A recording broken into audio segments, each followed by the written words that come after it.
Your agency administers programs that are critical to the well-being and prosperity of many New Mexicans.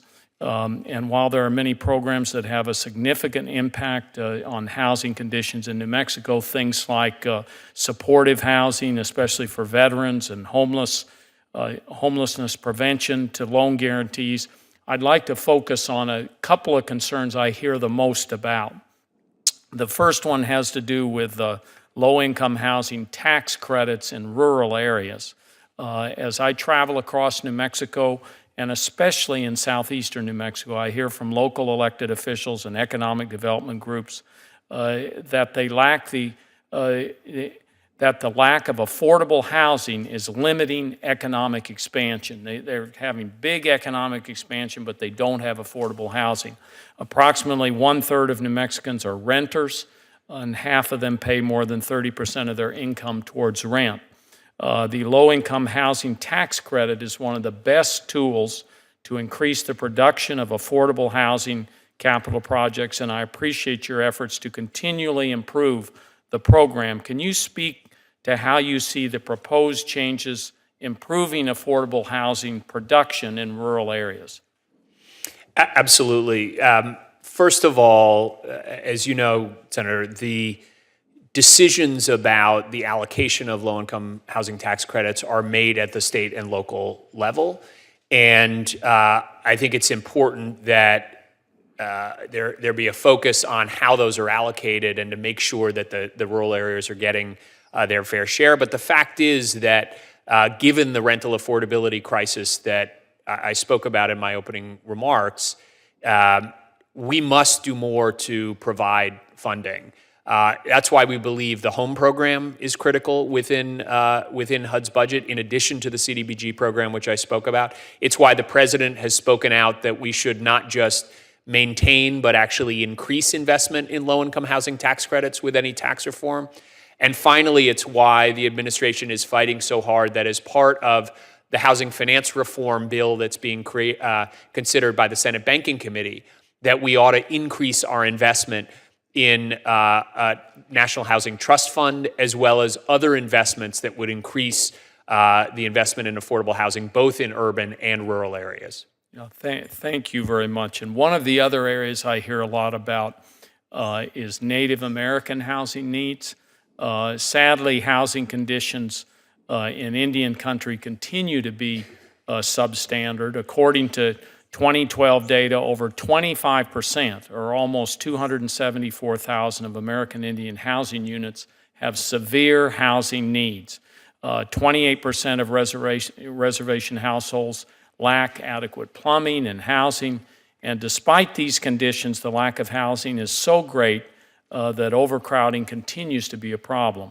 For example, the Zuni Pueblo in New Mexico has only 1,488 occupied housing units for a population of 11,770. And improving these conditions is complicated by challenges of coordinating between HUD and other agencies like HUD and the USDA. Given these needs, do you believe that the requested levels will significantly improve conditions? And can you give us an update on your efforts to improve coordinating with BIA to maximize the delivery of housing services in Indian country? First of all, Senator, the $650 million that we are proposing for Native American housing block grants are our most important tool in helping to increase the quality and availability of housing in Indian country.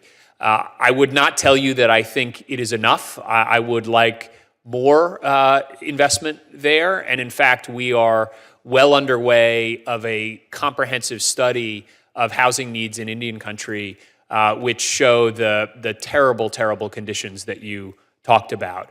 But given the budget constraints that we have, we do believe that $650 million is a substantial investment and will go a long way towards at least beginning to address those needs. I would also say that one of the most critical things that we do with BIA, the Bureau of Indian Affairs, is that they control often the land permitting and ability to construct new housing. And too often in the past, the process to get those approvals has taken months, if not years in some cases. And so we've been working closely with them to accelerate that process to get approval for building in Indian country. And it's one that we will continue to focus on to be able to increase the availability of affordable housing in Indian country. Great. And the final area has to do with technical assistance. In recent years, HUD has made changes to its technical assistance programs. And what you've done there is kind of centralize the awards. And while I applaud your efforts to streamline programs and maximize efficiency, I've heard concerns from my constituents that services are not as accessible as they once were. How is HUD tracking the effectiveness of this change, and does HUD have safeguards in place to ensure that the level of service is not diminished by the changes to the technical assistance programs? And short time, so you can give a short answer, maybe expand on it in your written testimony. Senator, I'd like to follow up with you directly on this. Frankly, I'm surprised because our One CPD effort, I hear from mayors and other partners all the time that this has dramatically increased the speed with which we're able to provide technical assistance. So it may be that there's a specific issue in New Mexico that we need to focus on and deal with, and I'll follow up with you. Yeah, we'll work with you on that, and I'm sorry for running over, Madam Chair.